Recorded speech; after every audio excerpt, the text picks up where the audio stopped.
الحمد لله حمدا كثيرا طيبا مباركا فيه كما يحب ربنا ويرضى ونشهد أن لا إله إلا الله وحده لا شريك له ونشهد أن سيدنا ومولانا محمدا عبده ورسوله وصلوات ربي وسلامه عليه وعلى آله وصحبه وبارك وسلم تسليما كثيرا. أما بعد فأعوذ بالله من الشيطان الرجيم. بسم الله الرحمن الرحيم. لا يحب الله الجهر بالسوء من القول إلا من ظلم. صدق الله العظيم. میرے محترم دوستوں، عزیز بھائیوں اور بہنوں، آج اس 12 کا تقریباً مکمل ہو گیا تھا. انشاءاللہ چھٹے اور ساتویں کی سورہ اعراف کی بھی انشاءاللہ لذیذ حصہ سورہ انعام کا اس کی تفصیل مختصراً اس بارے میں جو کچھ اہم واقعات ہیں اس میں عیسیٰ علیہ السلام کے آسمان کے اوپر اٹھائے جانے کا واقعہ ہے. تو میں انشاءاللہ اس ترتیب سے کوشش کروں گا کہ سورہ مائدہ کا آخری اور یہ قصہ ملا کے جو ہے وہ گوشت گزار کروں. یہودیوں نے سازش کی کہ معاذ اللہ عیسیٰ علیہ السلام کو قتل کر دیا جائے، اور جس مکان میں وہ ٹھہرے ہوئے تھے وہاں پہ ایک آدمی نے مخبری کی اور وہ وہاں پہ ان کو پکڑوانے کے لیے پہنچا. پیچھے بادشاہ کے سپاہی آ رہے تھے تو اللہ رب العزت نے جو مخبری کرنے والا شخص تھا اس کو عیسیٰ علیہ السلام کی شباہت دے دی کہ اس کی شکل جو ہے وہ حضرت عیسیٰ جیسی بن گئی، اور حضرت عیسیٰ علیہ السلام کو فرشتے اٹھا کے آسمانوں کے اوپر لے گئے. قرآن کہتا ہے وَمَا قَتَلُوهُ وَمَا صَلَبُوهُ وَلَٰكِن شُبِّهَ لَهُمْ، کہ انہوں نے عیسیٰ علیہ السلام کو معاذ اللہ قتل نہیں کیا، نہ ان کو سولی کے اوپر لٹکایا، بلکہ جس کو اللہ نے ان کی صورت بنا دیا تھا انہوں نے اس کو قتل کیا اور خود ہی شش و پنج میں پڑ گئے کہ اگر یہ عیسیٰ تھے کہ چہرہ تو ان جیسا ہے لیکن باقی جسم جو ہمارا ساتھی تھا مخبر اس جیسا ہے، تو پھر عیسیٰ کہاں گئے علیہ السلام؟ اگر یہ عیسیٰ ہیں تو ہمارا ساتھی کہاں گیا؟ اللہ نے ان کو اسی شش و پنج میں ڈال دیا اور فرمایا کہ بل رفعہ اللہ الیہ، بلکہ اللہ نے عیسیٰ علیہ السلام کو آسمانوں میں اٹھا دیا. اور ہمارا اہل سنت و جماعت کا متفقہ عقیدہ ہے کہ عیسیٰ علیہ السلام آسمانوں کے اوپر زندہ ہیں، اور جب دجال کا خروج ہوگا تو وہ دنیا میں تشریف لائیں گے اور یہاں پہ اس سے قتال کریں گے، کچھ وقت گزاریں گے، پھر ان کی وفات ہوگی اور آپ صلی اللہ علیہ وسلم کی قبر مبارک کے ساتھ روزہ اطہر میں جو ہے وہ ان کی تدفین ہوگی. اور اس عقیدے کا انکار عمومی طور پہ قادیانی کرتے ہیں، یا جو آج کے دور میں شبہ قادیانیت ہے یا قادیانیت کا چربہ ہے وہ عیسیٰ علیہ السلام کو زندہ نہیں مانتے. لیکن یہ امت محمدیہ کا اجماعی عقیدہ ہے اور قرآن سے ثابت ہے، اور اس کا انکار کفر ہے. جو عیسیٰ علیہ السلام کی موت کو مانتا ہے کہ وہ ان کو زندہ نہیں اٹھایا گیا، وہ در حقیقت قرآن کی آیت کا انکار کرتا ہے، اور قرآن کی کسی آیت کا انکار کرنا آدمی دائرہ اسلام سے نکل جاتا ہے، کافر ہو جاتا ہے. اور دوسرا، سورہ مائدہ میں بہت سارے اہم مضامین ہیں، لیکن جو سب سے اہم ترین آیت جو حجۃ الوداع کے موقع کے اوپر نازل ہوئی، فرمایا کہ الیوم اکملت لکم دینکم واتممت علیکم نعمتی ورضیت لکم الاسلام دینا، کہ اللہ نے دین جو ہے وہ اے محمد صلی اللہ علیہ وسلم آپ کے اوپر مکمل کر دیا، اور دین اسلام کو تمہارے لیے امت محمدیہ کے لیے پسند کیا. اور پیچھے جو مضمون گزر چکا ہے کہ اب اسلام کے علاوہ کوئی کسی اور دین کی پیروی کرے گا اور جنت چاہے گا اللہ سے کہ اللہ مجھے جنت میں ڈال دے، وَمَن يَبْتَغِ غَيْرَ الْإِسْلَامِ دِينًا فَلَن يُقْبَلَ مِنْهُ، کہ اسلام کے علاوہ اب کوئی بھی مذہب والا عبادت کر کے کہے کہ میں جنت میں چلا جاؤں گا، جبکہ اسلام آ گیا اور دین محمدی، دین اسلام حضور کے اوپر مکمل ہو گیا، اب اس کی کوئی عبادت قابل قبول نہیں ہے، وہ جنت کا حقدار نہیں ہے. اب جنت میں کوئی جائے گا تو وہ محمد کی غلامی میں آئے گا، اللہ کی وحدانیت کا اقرار کرے گا، حضور کی ختم نبوت کا اقرار کرے گا، لا الہ الا اللہ محمد رسول اللہ صدق کے دل سے مانے گا تو جنت کا حقدار ہوگا، وگرنہ اس کا ٹھکانہ جنت نہیں. اور اسی صورت کے اندر اہم مضمون کہ حسد بہت بڑی بیماری ہے، بہت بڑی بیماری ہے. اللہ نے وہ واقعہ بیان فرمایا حضرت آدم علیہ السلام کے دونوں بیٹے حابیل اور قابیل کا. کہ انہوں نے وہ شادی کرنا چاہی جس لڑکی سے اور اس طرح ہو نہیں سکتی تھی، تو طے یہ پایا کہ اللہ کے ہاں جو ہے وہ نظر قربانی دیتے ہیں، جس کی قربانی منظور ہو گئی اس کی اس لڑکے سے شادی ہو جائے گی۔ تو قابیل جو تھے ان کے دل میں اپنے بھائی حابیل کے لیے حسد تھا، اور حابیل جو تھے وہ متقی تھے، باوجود اپنا دفاع کرنے کے انہوں نے لڑنا مناسب نہیں سمجھا۔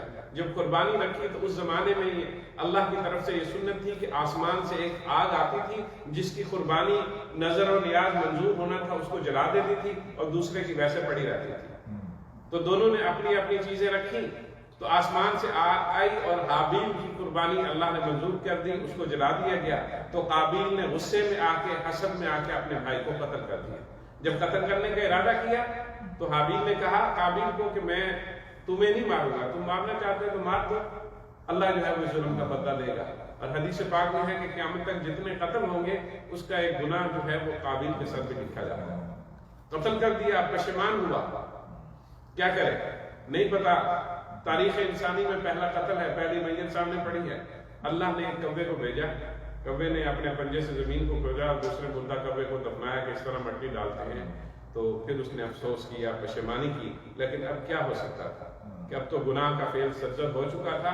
تو اس لیے یہ سبق ملتا ہے ان آیات سے کہ حسد اور جب ایسے معاملات آئیں تو اپنے جذبات کو، مسلمان کو، مومن کو اپنے جذبات کو قابو میں رکھنا چاہیے تاکہ کسی دوسرے مسلمان بھائی کا نقصان نہ ہو۔ پھر اسی سپارے کے اندر اگلی آیات میں اللہ نے حدود اللہ کا کہ انسان کی جان، مال، عزت، آبرو، اس کی آنکھ جو ہے اگر کوئی نقصان پہنچاتا ہے تو اس کے بدلے میں قصاص دیا جائے گا۔ اور کسی معاشرے کے اندر جب اللہ کی حدود نافذ ہو جائیں تو جرم وہاں پہ ختم ہو جاتا ہے، وہاں پہ جرائم کی سطح ختم ہو جاتی ہے۔ یہودیوں کا واقعہ اسی میں آتا ہے، تو ان سے برائی کا فعل سرزد ہوا۔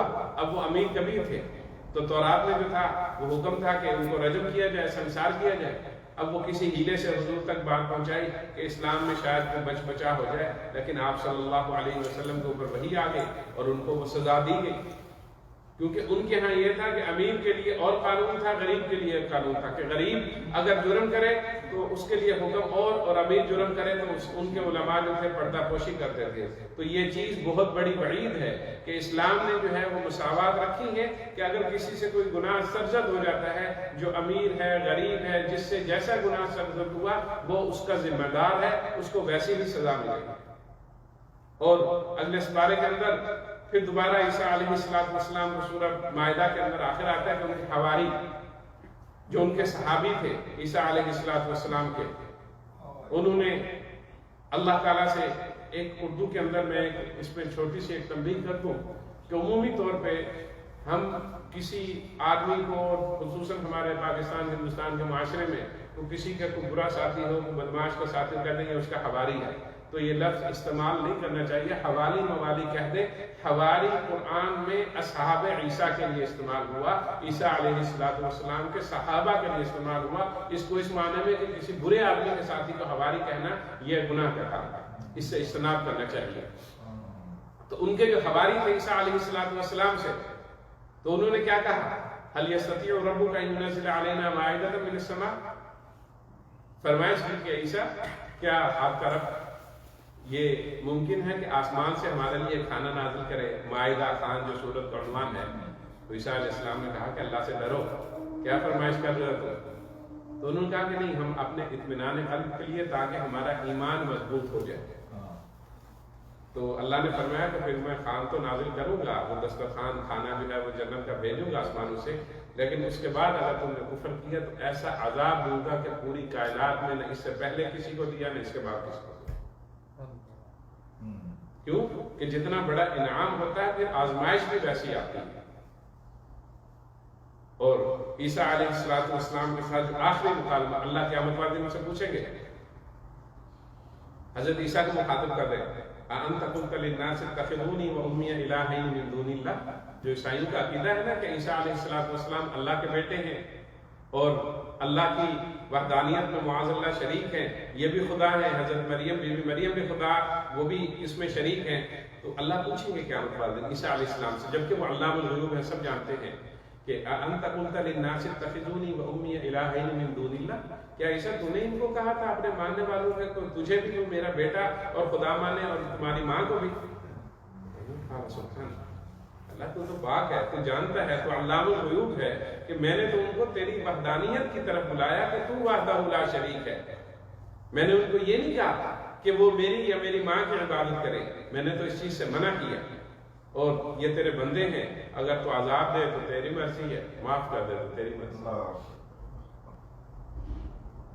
تو میرے عزیزوں اور بھائیوں، اللہ اپنی وحدانیت میں بہت غیرت والے ہیں، اور جو اگلی سورت انعام آتی ہے اس میں بھی اللہ نے جو اپنی تعریف اور صفات بیان کی ہے کہ میں علام الغیوب ہوں، علم غیب صرف مجھ اللہ ہی کو زیبا ہے۔ ہم کہہ دیتے ہیں نا کہ حضور بھی علم غیب جانتے تھے، تو عمومی طور پہ اللہ کے نبی صلی اللہ علیہ وسلم کو اللہ نے جتنا چاہا علم غیب کا حصہ عطا کیا، لیکن کامل علم صرف اللہ کے پاس ہے۔ وَعِندَهُ مَفَاتِحُ الْغَيْبِ لَا يَعْلَمُهَا إِلَّا هُوَ وَيَعْلَمُ مَا فِي الْبَرِّ وَالْبَحْرِ وَمَا تَسْقُطُ مِنْ وَرَقَةٍ إِلَّا يَعْلَمُهَا، کہ اللہ کے خزانے جتنے بھی علم غیب کے ہیں سب اللہ کے ہاتھ میں ہیں، کنجیاں اللہ کے ہاتھ میں ہیں۔ فرمایا کہ درخت کا ایک پتا، سوکھا پتا بھی اللہ کے اذن کے بغیر نہیں گر سکتا جب اللہ چاہتا ہے، یعنی اس کی قدرت کاملہ اس طرح پورے عالم کے اوپر محیط ہے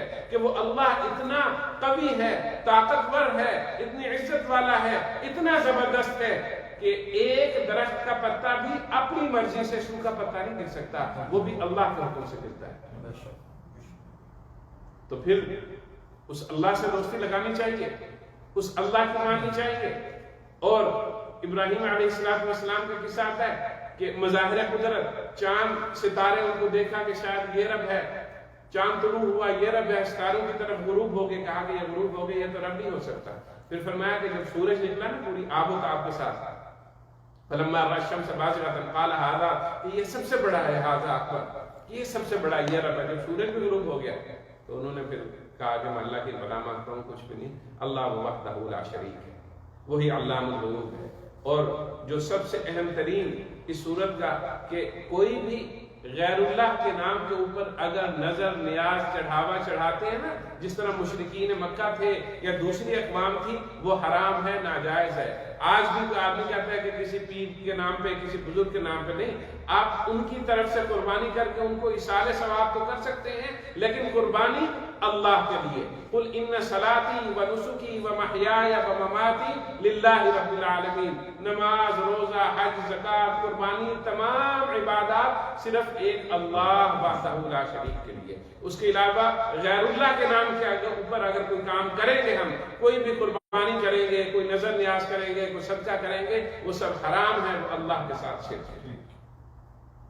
یہ بہت اہم ترین اس صورت کے عنوانات ہیں کہ سب عبادات، جتنی بھی مالی عبادات ہیں یا بدنی عبادات ہیں، وہ صرف ایک اللہ کو زیبا ہے۔ اور اسی صورت کے اندر پھر اللہ نے اپنی صفات بیان کی کہ وہ کس طرح اس زمین سے نباتات کو، پودوں کو، درختوں کو اگاتے ہیں، اور پانی ایک ہی ہے، بیج بظاہر چھوٹا سا ہوتا ہے، لیکن کہیں سیب کا درخت ہے، کہیں انگور کا درخت ہے، کہیں مالٹے کا درخت ہے، کچھ اور فواکہ ہیں، سب کا رنگ مختلف، ان کا ذائقہ مختلف، ان کا سائز مختلف، ہر چیز مختلف، لیکن پانی ان کو ایک ہی لگتا ہے۔ کون ہے کرنے والا؟ قادر صرف ایک اللہ وحدہ لا شریک ہے۔ اسی لیے مسلمان کے لیے سبق ہے کہ ہم اسی ایک وحدہ لا شریک کی مان کے چلیں، اسی کی اطاعت کریں، اور اس کے حبیب صلی اللہ علیہ وسلم کی اطاعت کریں۔ جب اس کی مان کے چلیں گے تو دنیا میں بھی فلاح ہے اور آخرت میں بھی انشاءاللہ پہ ٹھکانہ جنت کا ملے گا۔ جو کچھ کہا سنا، اللہ مجھے بھی آپ کو بھی اس پر عمل کرنے کی توفیق عطا فرمائے۔ وآخر دعوانا الحمدللہ رب العالمین۔